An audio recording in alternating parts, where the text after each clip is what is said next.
예, 오늘 강의는 50분 더 하고 마치도록 하겠습니다. 이게 원래 50분짜리 3번이라고 하더라고요. 근데 제가 뭐 그렇게 라이트하우스가 오래되지도 않았고, 그래서 뭐 이렇게 많이 나눌 이야기는 없을 것 같아서요. 50분만 더 하도록 하겠습니다. 저희 라이트하우스가 이제 곳곳에 이렇게 세워지니까, 이렇게 무슨, 문어발식 뭐 이런 것, 뭐 아니면 뭐 체인 뭐 이런 것, 이렇게 코멘트 해주시는 분들도 계신데, 첫째로 아까도 설명을 드렸지만, 저희들은 각 교회가 독립체제입니다. 전체적으로 다 독립체제고, 그 중앙으로 이렇게 모여지는 돈 없습니다. 없고, 이제 선교와 긍휼은 이제 함께 모여서 힘을 합쳐서 할 일들이 생길 거라고 생각하고 있지만 지금까지는 그렇게 하지 않았고요. 그리고 교단도 담임 목사의 교단에 들어갑니다. 그래서 그런 부분은 저희들은 좀 다르고, 특히 저희들은 그냥 무에서 유를 창조하는 거라서요. 아무것도 없는데 맨 땅에 그냥 헤딩하는 거거든요. 그러니까 맨 땅에 헤딩할 수 있는 마음을 갖고 있는 목회자를 찾는 게 그렇게 쉽지 않아요. 그래서 저희들은 이제 지금까지 해온 부분은 있습니다. 물론 함께 재정적인 부분을 부담하고 함께하는 부분은 있지만 대체적으로는 거의 그냥 맨 땅에 함께하고 있는 그런 상황이거든요. 그래서 여러분 너무 그런 부분은 오해가 없기를 바라고, 여러분들의 그 질문 속에 또 어떻게 하면 함께 할 수 있냐 할 때는 저희들에게 연락을 좀 주시고, 그 다음에 일단 오늘 함께 나눈 이런 5가지나 이런 교회 방향이 좀 비슷하시다 생각하시면, 그런 교회를 하고 싶으시다 하시면 함께 우리가 공부하고 의논하고 비전을 나누면서 교회를 세워갈 수 있습니다. 물론 이제 모두 다 함께 한다고 해서 1년 그 코스를 함께 한다고 해서 함께 하는 건 아닌데, 제가 오늘도 크로스로드의 우리 윤만식 목사님하고도 이야기 나눴지만, 개척에 대한 부분의 강의는 개척을 하기 위해서만 듣는 게 아니라, 나는 진짜 개척은 아니구나, 개척이 유일한 길은 아니거든요. 그래서 개척은 아니구나 하는 것을 깨닫는 것도 한 가지 방법입니다. 제가 대형교회 해봤는데요. 대형교회보다 개척교회가 정말 어렵습니다. 진짜 어렵습니다. 그리고 담임 목사는 이제 완벽하게 다 노출되어 있는 상황이잖아요. 개척교회에서는 누가 막아줄 사람이 없습니다. 그런 상황에서 계속해서 목회하는 것이니까 마음을 먹어야 됩니다. 마음을 먹고, 한 영혼에 대한 마음을 먹고, 그리고 그 영혼이 변화되는 것에 대한 마음을 먹어야 이 일을 할 수가 있습니다. 제가 잠실 방이동에서 처음 개척했을 때, 이제 지하에서 이제 개척해서 첫 1년을 보낼 때, 교회에 오시는 분들이 다들 이렇게 아픔이나 약함을 갖고 있는 분들이 많이 오시더라고요. 그래서 제가 하나님 정말 일꾼을 보내달라고 했는데 왜 이렇게 아프고 힘든 분들이 많이 옵니까? 그렇게 기도했을 때 하나님께서 어느 날 저에게 주신 마음이 있어요. 그게 뭐냐면 그 아픈 사람이 일꾼이 되는 게 목회지, 너 지금 무슨 생각을 하고 있냐 하는 마음을 주신 적이 있거든요. 그런데 그 시간이 그렇게 참 쉽지 않더라고요. 어렵고 힘들고 문제가 계속해서 터지고 하는 때에 여러분들이 그걸 잘 이겨내실 수 있는 방법은 그냥 버티는 겁니다. 뭐 대단한 무슨 영적인 부분 기도하고 뭐 뚫고 나가고 뭐 이런 게 아니라 그냥 그 자리를 지키고 버티는 거더라고요. 그래서 그런 버팀이 있는 그런 개척이 되시기를 바라고, 또 목회 현장이 되시길 바랍니다. 이제 교회를 개척했어요. 교회를 개척해서 이제 사람이 모이기 시작했어요. 10명이 모이고 이제 20명이 모이기 시작했다. 그러면 이제 교회가 해야 되는 일들이 몇 가지 있습니다. 첫 번째는 예배에 이제 올인해서 이제 교회를 하지만, 교회에 이제 리더십을 세우는 데 있어서 훈련이 필요하잖아요. 그럼 그 훈련을 여러분들의 생각 속에서 여러분들이 계획하고 있는 훈련을 만들어야 돼요. 그것도 다른 데서 너무 그게 하지 마시고, 여러분 목회를요, 여러분들이 할 수 없는 목회를 하면 안 돼요. 여러분들이 할 수 있는 목회를 해야 되고, 여러분들이 준비된 부분을 하시면 제일 좋아요. 그러니까 여러분이 잘하는 걸 하세요.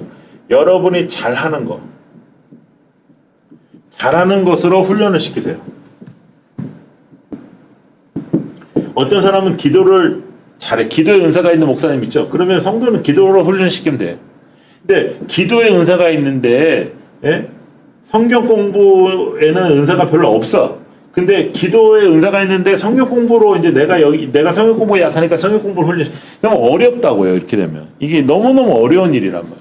그러니까 이럴 때 다 매가리가 다 빠진단 말이에요. 그러니까 여러분이 잘하는 걸로 훈련시키시고, 이거에 맞는 성도들이 붙을 거예요. 우리가 얼마나 많은 사람들을 섬길 수 있을까요? 그거는 사람마다 좀 다 다르겠지만, 교회가 성장하고 사람들이 많이 모이는 것이 목적이 아니면, 여러분 철학을 가지고 비전을 가지고 여러분들의 목회를 하시란 말이죠. 여러분들이 또 성경 공부에, 라이트하우스 포항 같은 경우에는 성경 공부에 아주 특별한 은사가 있는 목사님이 지금 목회를 하셔요. 그러니까 여기는 성경 공부로 지금 승부를 거는 거예요. 성경 공부를 가지고 계속 만나는 거죠. 그러면 이 성경 공부가 이제 소문이 나게 된단 말이죠. 그러니까 자기가 잘하는 걸 하라는 거예요.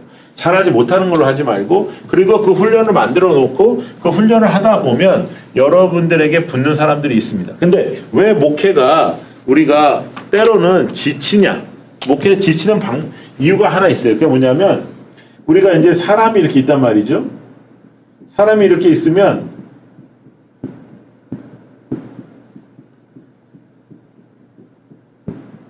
대체적으로 이렇게 나눠집니다.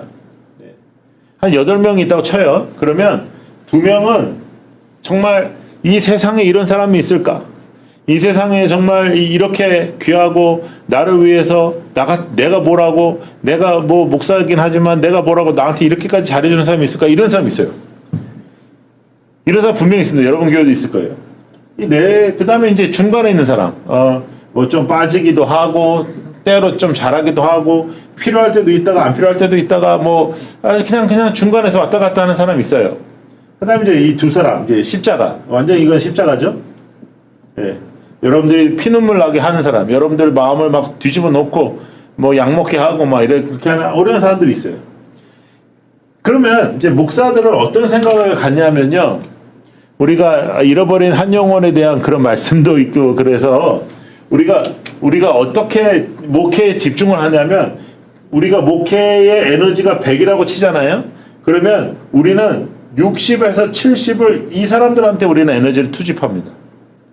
그리고 20에서 30을 여기다 투입을 하고, 여기는 10에서 0예요. 워낙 잘하니까 여기는 에너지를 거의 안 넣고 여기에다가 에너지를 다 넣어. 그러니까 어떤 일이 벌어지냐면 지쳐요. 우리가 지치고 또 실망해요. 나는 어떻게 목회를 이렇게 못하지? 나는 어떻게 목회가 이렇지? 이 사람들 만나면 맨날 이러고, 목사님 왜 그렇게 하냐, 다른 데는 안 그런다, 우리가 시험에 들었다, 우리가 뭐 안 좋다, 이런 사람만 하는 사람들이거든. 그러니까 지쳐요. 사모님도 지쳐요. 그렇게 되면 완전히 지치는 거예요. 그런데 저는 여러분들께 꼭 말씀드리고 싶은 게 뭐냐면, 저는 저희 플랜팅 시드에 있는 훈련받고 있는 우리 목사님들한테도 지난번에 이런 강의를 했었는데요. 여러분들의 목회에 60%의 에너지를 이 사람들한테 쓰세요. 이 사람들한테. 60%의 에너지를. 그 다음에 이분들한테 20%에서 30%를 쓰세요. 이 사람들한테. 그리고 나머지 20에서 10을 이분들한테 쓰세요. 그러면 어떤 현상이 나타나냐면요, 이분들이 힘이 나기 시작합니다. 아무리 천사 같고 아무리 잘해주는 사람들이라도 자신들에게 관심을 갖고 자신들에게 사랑을 해주기를 원하잖아요. 그러니까 이분들한테 여러분들이 힘을 내기 시작하면, 이분들은 디사이플십 할 수가 있어요.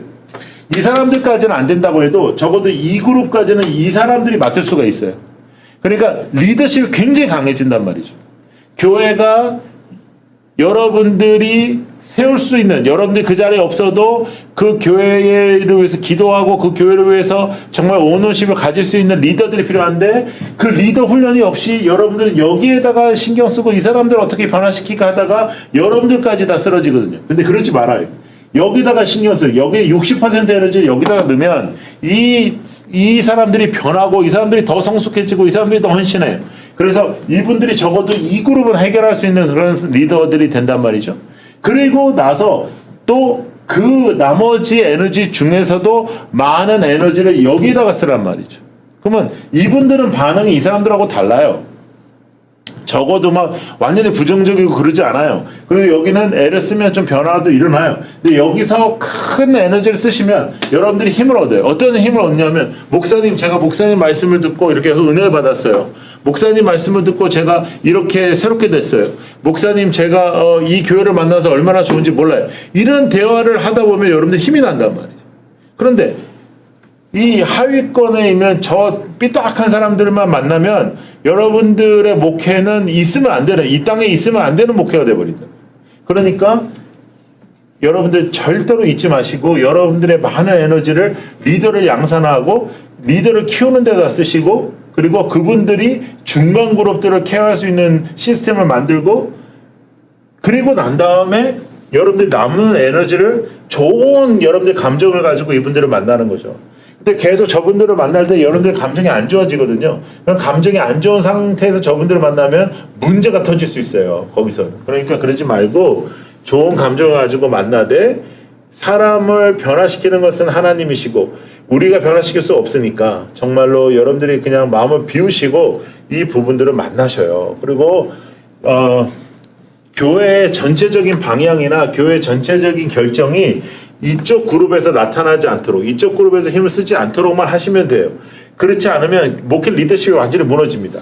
개척도요, 여러분 대체적으로 개척하시는 목사님들이 이렇게 말씀하세요. 내가 소신껏 목회하고 싶어서 개척한다. 그런데요, 소신껏 목회하고 싶어서 개척하지만 개척 교회도 2년, 3년이 지나서 그 교회에 어떤 커뮤니티가 형성이 되면 그 커뮤니티의 리더십을 빼앗기는 상황이 생길 때가 있습니다.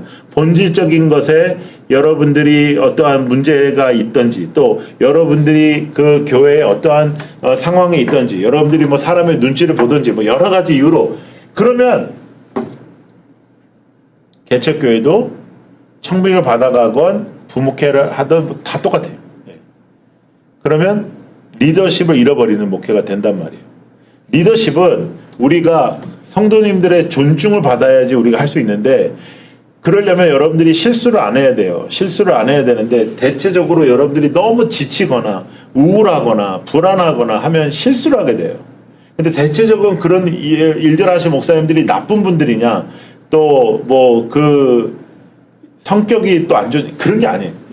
맨날 오히려 되게 착하신 분들, 오히려 되게 괜찮으신 분들인데 맨날 만남이 이 밑에 있다 보니까 사람이 부정적이 되고 어렵게 되는 거예요. 그렇지 말고 리더십 형성은 여 위에서 하셔야 됩니다.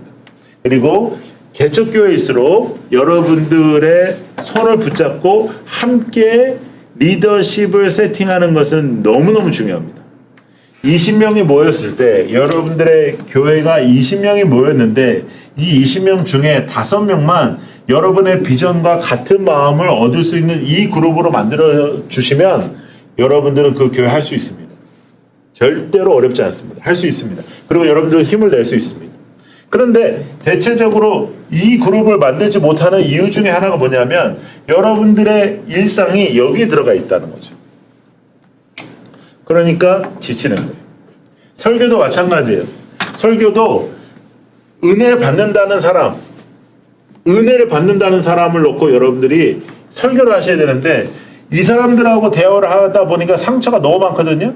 그러니까 여기다가 갖다 대놓고 설교를 하는 거예요. 안 한다고 할지라도 그런 그 컬러가 나오는 거예요. 그러다 보면 설교가, 은혜가 떨어지는 거예요. 자, 설교를 하실 때는 여러분들의 교회에 없어서는 안 되는, 여러분들 교회에, 여러분들 사역에 없어서는 안 되는, 여러분들의 사역에 가장 중요한, 여러분들의 사역에 가장 기쁨을 주는, 여러분들의 목회에 가장 기쁨을 주는 그 사람을 생각하면서 설교를 하시면 돼요. 설교는 여러분들이 은혜의 설교를 하고 싶으시면 이분들만 생각하고 설교하시면 돼요. 이쪽 부분에 있는 사람들 생각하지 말고. 근데 저도 사실 눈에 띄고 마음에 안 들게 하는 거 되게 싫어하는 사람이니까 그런 말을 한단 말이죠. 그런 말을 해가지고 사람 변화되지도 않아요. 다 쓸데없는 일. 그러니까 여기에 있는 사람, 가장 축복하고 싶은 사람, 여러분들이 가장 기뻐하는 사람, 그 사람을 생각하면서 설교하시는 것이 가장 좋습니다.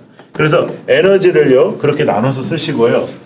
그 다음에 중요한 부분은 여러분들이 어떻게 하든 주일 설교에 대한 시간을 확보하셔야 됩니다. 시간. 주일 설교가 시간이 확보가 되는데, 그런데 수요일 날 저녁에 예배 있죠. 이것도 내가 해야 돼. 금요일 날 저녁 예배 있죠. 이것도 내가 해야 돼. 새벽 기도도 내가 해야 돼. 이런 상태에서 이게 확보가 안 된다 그러면 여기 있는 예배 중에 어느 한 예배를 포기하세요. 뭐 토요일 날 새벽 기도를 안 모인다든지, 주일을 안 하고 그럼 월요일부터 금요일만 한다든지, 또 아니면 새벽 기도에는 그냥 다 큐티로 한다든지. 여러분, 새벽 기도에는 새벽 기도하러 오는 거잖아요. 근데 기도하러 왔는데 여러분들이 설교하는 거 안 하면 안 될 것 같지만 사실 성도들 그렇게 별로 좋아하지 않아요. 그러니까 와서 그냥 자유롭게 기도할 수 있는 시스템을 만들든지, 여러분들이 이 주일 설교, 이 설교에 목숨을 거셔야 됩니다. 이 설교 외에 개척교회로 오는 성도들에게 메리트는 우리가 가지고 있는 게 하나도 없어요.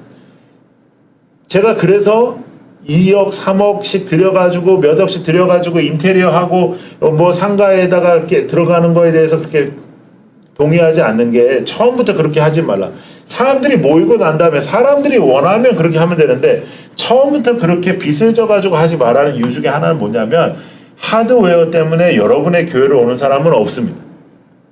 개척교회는 설교 그리고 설교, 예배에 대한 갈망, 그리고 이제 여러 가지 관계적인 부분도 따르겠지만, 누가 한번 와보든 그 교회를 처음 와보든 전도를 해서 오든 어떻든 간에 여러분들이 그 사람을 붙잡을 수 있는 방법은 이 설교밖에 없어요.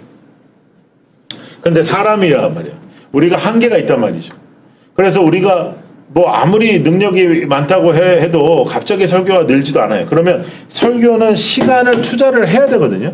시간을 투자를 하는 만큼 우리가 설교를 할 수 있단 말이죠. 묵상하고 고민하고 생각하고 하는 부분들을 여러분들 생각을 해보실 필요가 있단 말이에요. 그래서 그 본문 같은 경우에도 본문을 빨리 정하시는 게 좋아요. 월요일 날 정도로 본문을 정하시고 한 주를 살아가시면서 그 본문의 렌즈로 그 한 주를 살아가는 거예요. 그래서 목사는 사실은 매일 모든 우리가 만나고 우리가 행하는 모든 사건들이 사실은 설교와 연관이 있는 거고 설교 준비가 되는 겁니다. 그래서 설교를 준비를 하되 특별히 금요일 날 저녁부터 토요일 날 이 시간을 여러분들 확보를 하셔요. 근데 토요일 날 무슨 행사가 있고 이렇다 그러면 어떻게 하든지 그 주의 시간에 확보를 해서 이 설교를 여러분들께서 최선을 다하셔야 됩니다. 물론 한 번의 설교로 놀라운 일이 벌어지거나 그러진 않지만 주일 설교 외에 개척교회로 계속해서 사람을 오게 할 수 있는 방법은 없습니다.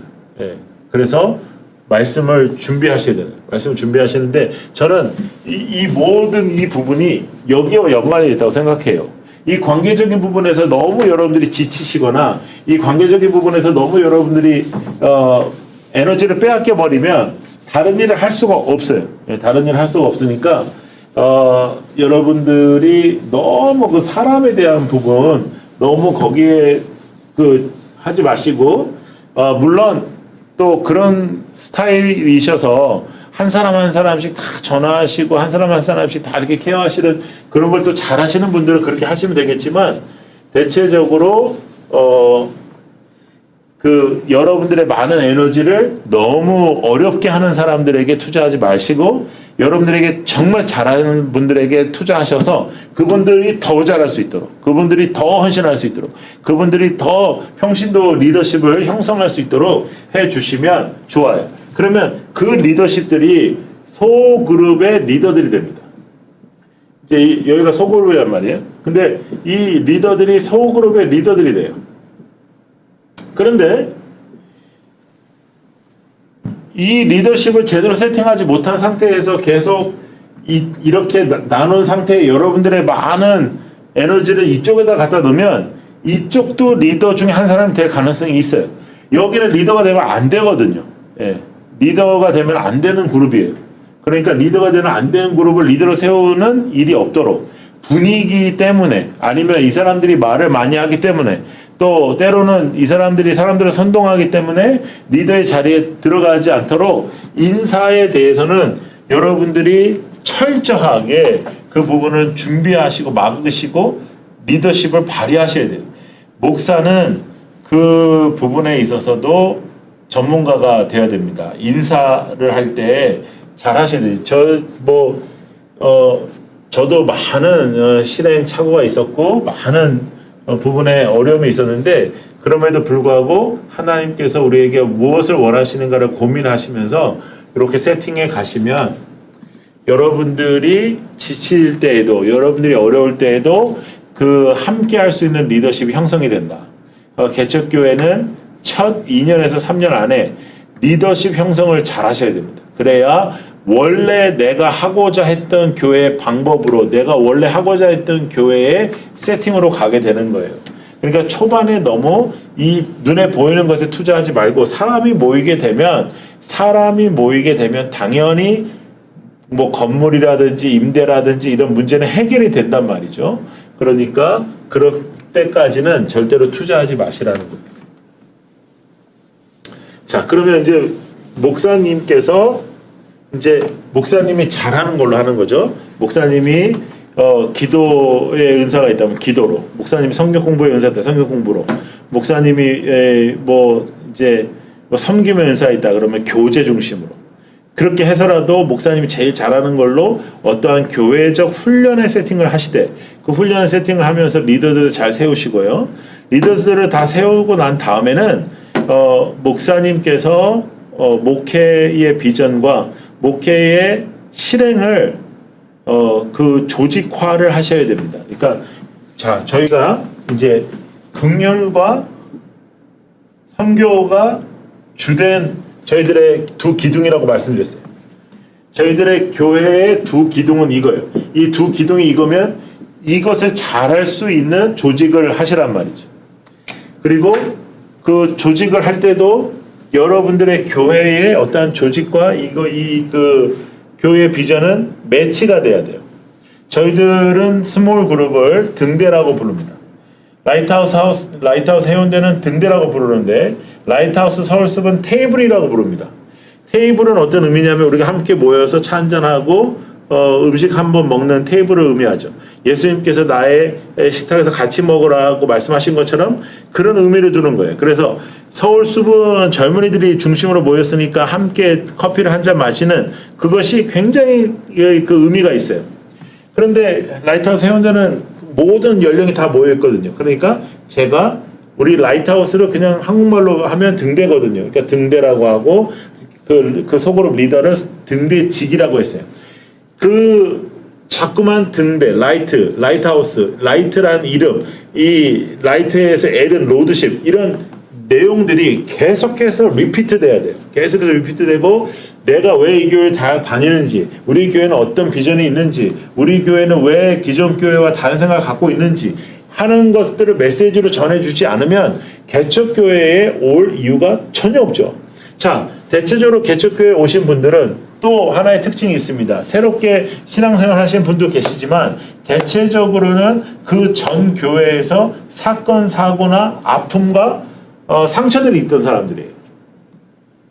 자, 그렇게 되면 우리는 저 사람들과 같지 않다. 이 메시지 가지고는 안 돼요. 그렇게 부정적인 메시지로는 어떤 교회 공동체도 건강해질 수가 없어요. 모든 교회는 다 장점이 있고 단점이 있고 어려운 게 있고 잘하는 게 있어요. 그렇다면 우리는 어떤 비전을 갖고 있다. 우리는 어떤 방향으로 가고 있다라는 걸 선포를 해줘야 된다는 거죠. 그런데 대체적인 개척교회가 그 기존 교회의 틀에서 벗어나지 못하고 기존 교회가 외치는 걸 그대로 외치면 개척교회에 올 만한 이유가 하나도 없습니다. 개척교회는 우리가 담임 목사가 당신을 직접 만나고 담임 목사가 직접 여러분들을 케어할 수 있습니다. 이렇게 말하는데 요즘 성도들이 담임 목사가 직접 케어해 주는 걸 다 좋아하는 게 아니에요. 요즘 성도들은 만나고 싶은 사람도 있고 안 만나고 싶어하는 사람도 있어요. 그러니까 일괄성을 두고 우리가 어떻게 할 수가 없어요.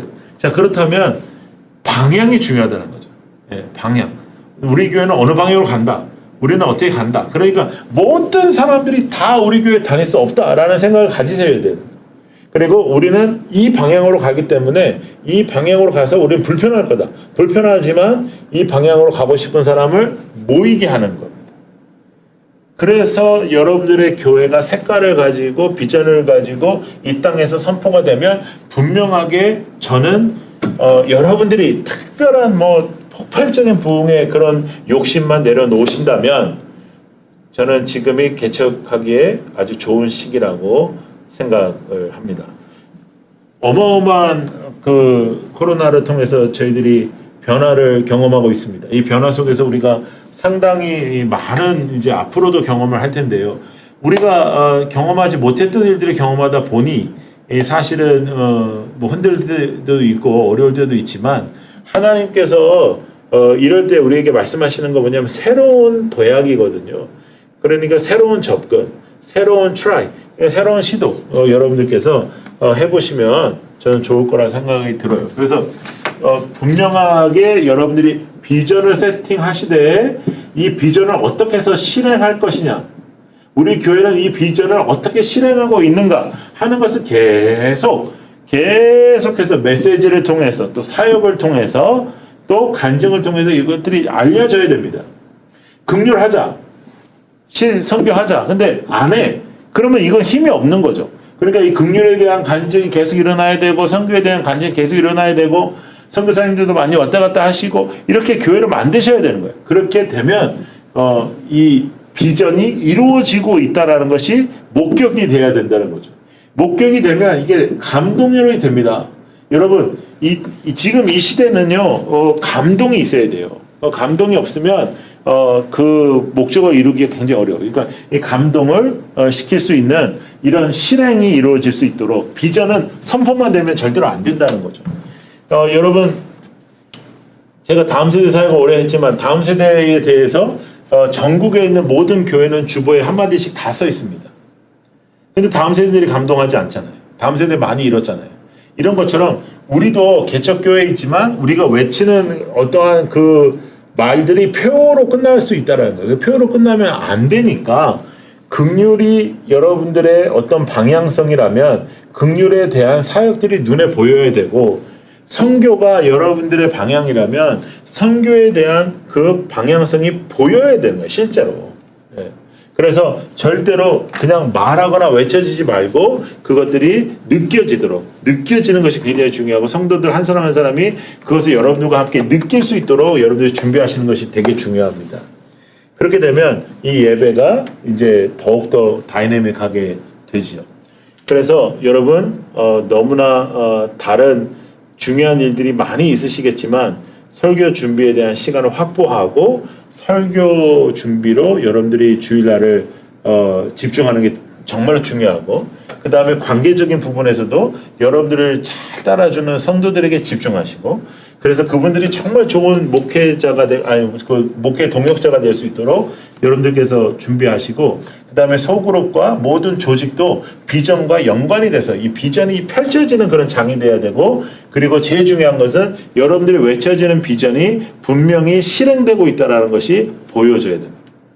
그러면 가슴이 뜨거워지기 시작한단 말이죠. 그리고 우리 교회에 대한 자부심이 생기기 시작하고 자부심이 생기기 시작하면 사실 개척교회는 그 큰 교회들보다 그 자부심의 능력과 그 자부심의 힘이 금방 나타납니다. 그리고 흔들리지 않게 되고 성도들이 그리고 부러워하지 않게 되죠. 자, 그래서 여러분들이 이 부분에 대해서 준비가 필요하시면 그 준비를 지금부터 하시는 게 되게 좋아요. 그리고 목회자가 이 비전을 이렇게 세팅해서 이렇게 가실 때에 다른 비전을 말하는 사람들이 올 수가 있어요. 성도들이. 여러분들이 이렇게 외치고 여러분들이 이렇게 갈 때 이제 그 사람이 말하는 비전이나 그 사람이 말하는 것도 교회에 나쁘지 않아요. 그럼에도 불구하고 여러분들이 지금 외쳐왔던 이 사역과 조금 방향이 다른 것들을 말할 때가 있어요. 그런 거에 대해서 흔들리지 마시고요. 그런 거에 대해서 흔들리지 말고 본질적으로 흔들리지 마시고, 그리고 절대적으로 이렇게 쉽게 사람이 늘어나는 거에 대해서 생각하지 마세요. 아예 그거는 그냥 꿈도 꾸지 말고, 그러나 난 차근차근히 한 사람 한 사람 변화시키면서 이 비전을 향해서 가겠다라고 생각하시면 교회는 반드시 새롭게 세워질 수 있다, 이렇게 생각이 듭니다. 자, 그런데 이제 20명이 있어요. 20명이 있는데 한 사람이 자꾸만 여기저기 다니면서 이야기를 하고 뒤에서 말하고 이 조직을 흔들어 놓고 공동체를 흔들어 놔요. 그러면 이거 권면하셔야 됩니다. 개척에서 10명, 20명, 30명 요때 반드시 이런 사건이 한 번 있는데, 이 사건을 여러분들이 영권으로, 또 여러분들이 그 목회자 담임 목사로서의 리더십으로 이걸 핸들하지 못하면 여러분 교회에는 항상 이런 일이 벌어지기 시작해요. 사람이 모이는 곳에 항상 부정적인 말하는 사람도 있고 공동체를 안 좋게 하는 사람도 있지만 20명일 때 이 한 사람은 굉장히 커요. 왜냐하면 다시 이게 20명까지 작년을 만들기 어렵다고 말씀드렸죠.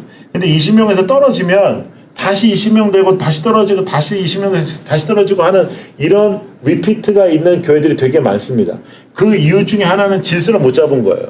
그러니까 질서를 잡으시려면 이때는 이 사람을 여러 만나셔서 혼을 내시던 내보내시던 둘 중에 하나 하셔야 돼요. 내보내는 방법은 좋은 음식을 사고요. 그 다음에 정중하게 오늘까지 이 교회에서 신앙생활을 한다. 그리고 당신이 갈 만한 교회는 이렇게 한 두세 교회를 내가 추천하는데 이 교회 중에 가셔도 되고, 가신다고 하면 담임 목사님께 제가 전화해서 잘 추천해드리고, 안 되면 알아서 가시라 하는데, 보내실 때는 500명 이상의 교회로 보내셔서 한 사람의 영향력이 그렇게 크지 않도록 하시고요. 그런데 이런 버릇을 갖고 있는 분은 항상 이렇게 하는데 굉장히 아무것도 아닌 것 같지만 그것 때문에 여러분 스트레스 엄청 받고 그다음에 공동체가 막 흔들려지고 하는 것들이 있어요. 특별히 여자분들 이렇게 막 뒤에서 이야기 나눈다든지, 또 남자들이 또 이렇게 사람들을 모아가지고 이렇게 한다든지 여러 가지 이야기들을 할 수 있었는데, 여러분들이 참 애매한 부분 되게 많을 거라고요. 뭐 설교가 좀 안 좋다, 뭐 목사가 뭐 예전 같지 않다, 뭐 이런 얘기들이 있든, 그럴 때에도 이건 잡으셔야 됩니다. 이건 안 잡으면 20명 극복 못 해요. 이 숫자를 극복 못 해요. 100명이 넘어가고 200명이 넘어가면 여러분이 직접 안 나서셔도 리더십이 있어요. 리더십이 있어서 그 평신도 리더들이 어느 정도를 하는데, 그래서 평신도 리더를 세우는 게 중요한 건데, 이렇게 아주 적을 때는 이런 문제들도 목사가 나서야 되는 그런 상황이 있어요. 그래서 그런 부분도 여러분들께서 고민을 하실 필요가 있고, 저는 뭐 실질적인 것들만 말씀을 드리는데요. 그 교회 공동체가 이게 다 사랑과 다 이렇게 평화면 참 좋은데 그렇지 않은 때가 되게 많거든요. 그럴 때는 여러분들이 고민을 하셔서 해야 될 부분을 하시고, 빠질 땐 빠지시고 하시고요. 그 다음에 신방에 대한 질문이 되게 많아요, 요새. 저는 신방을 대체할 수 있는 목회적 도구는 없다고 생각합니다. 우리가 설교 준비나 뭐 여러 가지에 있어서 제일 중요한 것 중에 하나는 뭐냐면 성도들이 지금 어떤 상태인가 하는 것이거든요. 그래서 정말 100마디로 사랑한다는 말보다 신방 하나가 더 중요해요. 신방 하나가 더 좋은데, 그런데 이제 신방을 다 할 수 없는 상황에 올 수도 있고, 그 다음에 신방을 하실 때 여러분들이 너무 진이 빠지시고 설교 준비가 어려워지시는 분들도 계세요. 성격적으로 어떤 분들은 신방을 하시면 굉장히 힘을 얻고, 신방을 하시면 굉장히 능력을 받는 사람도 있고, 어떤 사람은 신방 한번 하고 나면 막 누워야 되고 그런 분들이 계시거든요. 그러니까 잘하는 걸로 승부를 걸으라고 했죠. 그런데 신방을 대체할 수 있는 목회적 도구는 없어요. 그러니까 너무 신방이 어려우면 일주일에 한두 번만 하시고, 신방이 좋으신 분들은 좀 더 많이 하시고, 그러나 신방을 대체할 수 있는 목회적 도구는 없다. 저는 분명히 믿습니다. 그래서 사람은 만나셔야 돼요. 성도는 만나셔야 되고 함께 이야기를 나누시는데 그 이야기들이 다 설교 준비란 말이죠. 그래서 성도들을 만나시는 부분들이 굉장히 중요하다는 거예요. 자, 그런데 어떤 성도가 여러분들에게 와서 교회를 떠나겠다는 거예요. 그럼 우리는 다 잡습니다. 잡아야 돼요. 그럼에도 불구하고 떠나요. 그러면 그 떠난 건 떠난 거예요. 떠날 사람을 잡아놓고 어떻게든 잡아놓고 해도 반드시 조금만 시간이 늦어질 뿐이지 떠나더라고요. 그러니까 그런 부분에 있어서도 여러분 조금 단련이 필요해요. 아무리 그래도 익숙해지진 않더라고요. 익숙해지진 않아요. 그래서 저는 사실상 성도님들이 뭐 지금 저희가 큰 부흥을 바라지 마라, 뭐 너무 숫자에 대해서 연연하지 마라 이렇게 말씀드렸어도 저도 이제 가끔씩 이제 성도님들이 이렇게 이제 문자나 카톡이나 전화 올 때 아이고 목사님 죄송하지만 뭐 이렇게 시작하잖아요. 이렇게만 시작해도 뭐 가슴이 덜컥덜컥 내려앉아요. 아 왜 죄송해 하지마, 죄송하다는 말 하지마, 이러고 싶어요. 예. 근데 이제 뭐 대체적으로 그런 얘기가 아니고 다른 이야기면 이제 안도를 하죠. 안도를 하고. 근데 이제 지금도 가끔 뭐 성도님들이 어떤 이유로 이제 교회를 떠난다 하면 너무 목사한테 힘들잖아요. 너무너무 힘들잖아요. 그럼에도 불구하고 그거는 우리가 감당해야 될 부분이지만 신방을 대체할 수 있는 목회적 도구가 없다. 저는 생각하기 때문에 신방은 열심히 해야 되고 만나야 되는데, 근데 요즘은 이제 이게 추세가 좀 달라져서 집으로 가는 것을 원하는 분들도 계시지만 집이 아닌 다른 곳에서 만나는 분들도 굉장히 많잖아요. 그래서 좀 편하게 만나시고, 또 신방이 너무 힘드신 분들은 신방의 시간을 너무 길게 하지 마시고 그렇게 해서 하시되, 중요한 거는 그렇게 하시려면 모든 신방의 시간이 비슷해야 됩니다. 어느 집에는 신방이 굉장히 길고 어느 집에는 신방이 굉장히 잦고 어느 집에는 신방이 별로 없으면 그건 금방 소문이 나게 되죠. 그래서 공평하게 하셔야 되는 것들은 준비를 하시고 그렇게 하시면 좋을 것 같아요. 여러분들 사역을 하시면서 이제 매번 등장하는 문제들이기도 하겠지만 개척교회를 했을 때는 가장 어려운 부분이 이제 아이들에 대한 부분이에요. 교육부서가 참 세팅이 안 돼 있고 교육부서 사역자들도 찾기가 어렵고 그런 재정적인 문제가 있습니다. 그럴 때 이제 여러분들이 지금 이제 코로나를 통해서 우리가 가정 예배가 되게 대두가 되고 가정 예배에 대한 중요성이 일어나기 시작했는데, 어떻게 하면 아이들과 함께 부모님이 이 신앙교육을 할 수 있을지에 대해서 고민을 하는 게 제가 볼 땐 개척교회에서는 되게 중요하고, 그리고 담임 목사님께서 정말 어려운 경우가 생기시면, 그래서 정말로 이렇게 아무리 해도 애들에 대한 교육자가 없으시면 여러분 이렇게 한번 세팅을 해보세요. 이렇게 해서 교사들을 한두 분 꼭 세팅을 하시고요. 그러니까 교사는 리더들 중에 교사 한두 명을 꼭 세팅을 하시고, 여러분 예배 안에 담임 목사가 아이들에게 설교하는 시간을 한번 만들어 보세요. 그래서 아이들에게 설교를 직접 하시는 거죠. 예, 쉽지 않습니다. 저도 거의 이렇게는 안 하는데, 왜냐면 저희들은 감사하게 지금 이 교육부가 세팅이 돼 있으니까 그런데, 교육부가 세팅이 어려울 때는 저도 이렇게 좀 절기 때나 이럴 때는 이렇게 하거든요. 그 이제 아이들을 놓고 담임 목사가 설교하고, 그 다음에 교사가 이 아이들을 데리고 나가고, 그 다음에 이제 어른들 설교를 하는 거예요. 이런 방법이라도 쓰셔서 그 아이들에 대한 그 마음이 있다라는 것을 그냥 말로만 하지 마시고 보여주시고, 그리고 아이들도 담임 목사님께서 주시는 말씀을 받을 수 있도록 매주일마다 5분이라도 10분이라도 말씀을 받을 수 있도록 그렇게 하는 것이 참 중요하고, 더 나아가서 만약에 이렇게 하셔야 되는 상황이면 이걸 극대화시키셔서 이 아이들한테 주시는 말씀과 그날 주일날 말씀이 동일한 본문 말씀으로 하셔가지고 그 아이들에게 적용 포인트와 어른들에게 적용 포인트를 좀 다르게 하시고, 그래서 가정에서 계속해서 이것을 디스커스 할 수 있도록 함께 나눌 수 있도록 그렇게 해주시면 어려움이 오히려 이런 부재가 오히려 이런 그 약함이 더 뚜렷한 그런 장점이 될 수도 있습니다. 다음 세대에 대한 부분은 강조가 필요한데, 아무것도 없을 때는 할 수가 없어요. 그리고 애들이 한두 명 있고 뭐 이럴 때는 더 어려워요. 그럴 때는 오히려 어떻게 하든지 나눠서 교육부를 세팅하시려 하지 말고 함께 예배를 드리시는 것도 되게 좋고, 그러나 너무 어려서 그 아이들이 그 예배를 함께 끝까지 드리기 어려운 시간적 그런 요소들이 있다 그럴 때는 교사들을 세우시고 그 아이들에 대한 예배를 목사님께서 하시고 그러니까 부모님은 다 그냥 같이 보시는 거죠. 그렇게 하시고 내보내는 방법도 있습니다. 개척은요, 우리가 세팅해서 할 수 있는 방법 별로 없어요. 준비돼서 할 수 있는 방법 별로 없고 사람이 있어서 할 수 있는 거 거의 없어요. 그러니까 생각하면 이렇게 이루어지는 게 아니라 개척은 생각해도 이루어지지 않는 것들이 되게 많아요. 그럼에도 불구하고 우리만 할 수 있는 것들이 있어요. 능동적으로 할 수 있는 것들, 빠르게 변화시킬 수 있는 것들, 그리고 어떠한 무슨 그런 과정을 거치지 않고 목회자가 결정해서 빨리빨리 대처할 수 있는 것들이 개척교회는 상당한 능력입니다. 그래서 그 장점들을 여러분들이 살리셔서 그렇게 대처해 나가시면은 참 좋을 것 같아요. 그렇게 하시면서 이제 사역들을 이렇게 하시다 보면 그 교제, 친교 뭐 이런 일들, 뭐 식사를 해야 되나 말아야 되나 또 식사를 준비하는 사람들의 그런 어려움들이 이렇게 있을 텐데, 제가 생각할 때는 어렵더라도 이렇게 하는 것보다는 본질 외의 것들 중에 어려운 것들은 좀 내려놓으시고 편하게 가시는 게 좋아요. 편하게 가셔서 그 일들을 해 나가시면 되게 좋을 것 같습니다.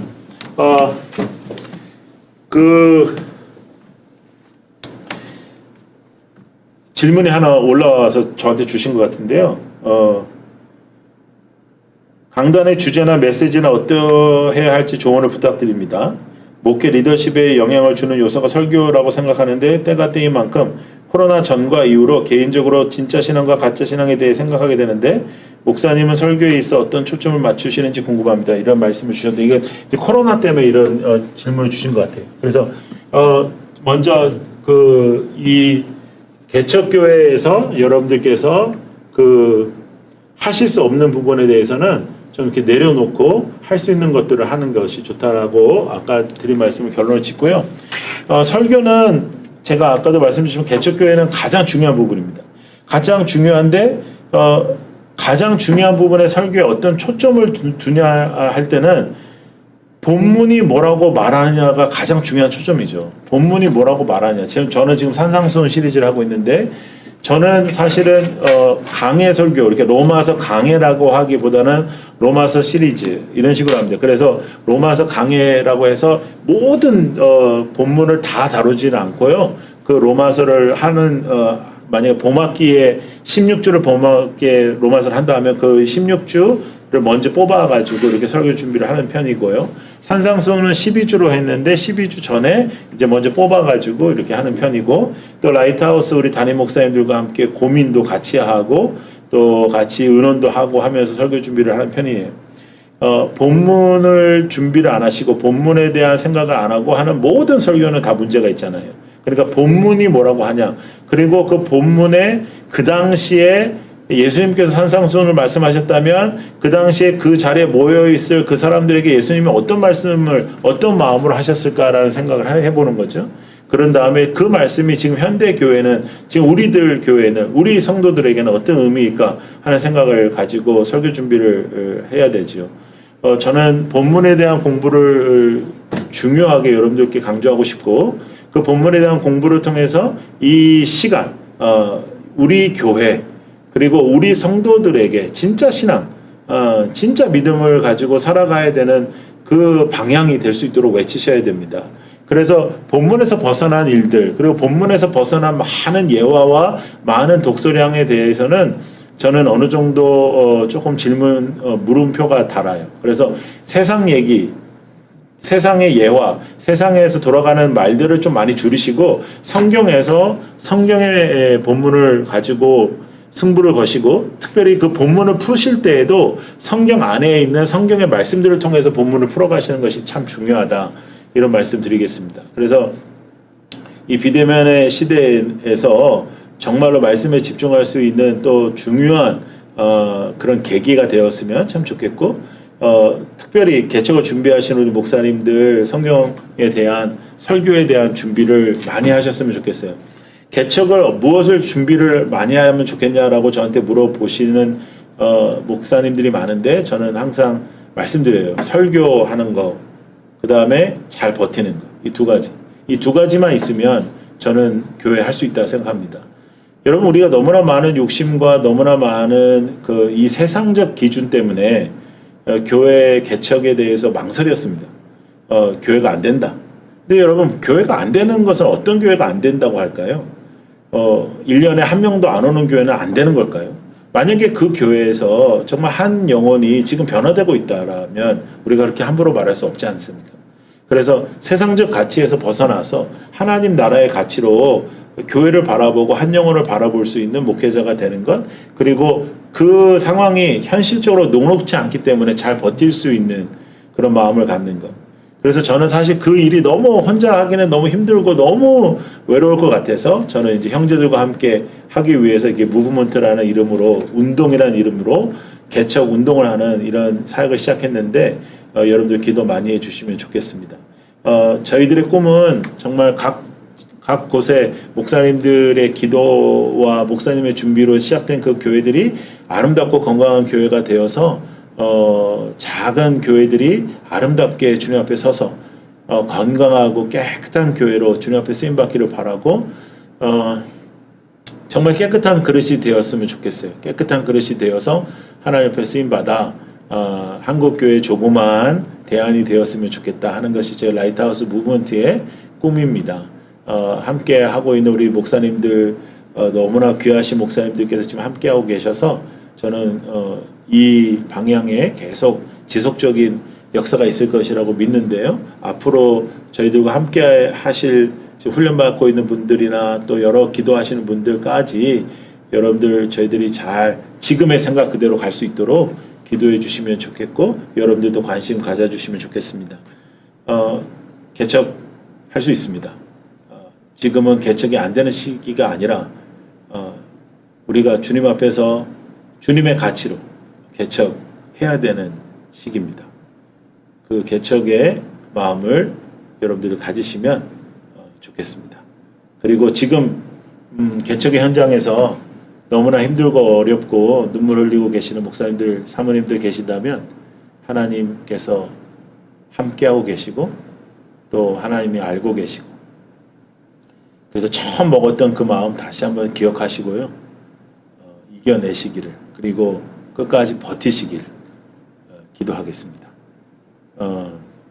하나님께서 하실 거예요. 그래서 우리들의 삶 속에 하나님 앞에 쓰임받는 도구가 되기를 기도합니다. 여러분, 오늘 시간 함께 해주셔서 감사하고 여러분들의 사역에 하나님의 살아계심 많이 나타나기를 기도하겠습니다. 감사합니다.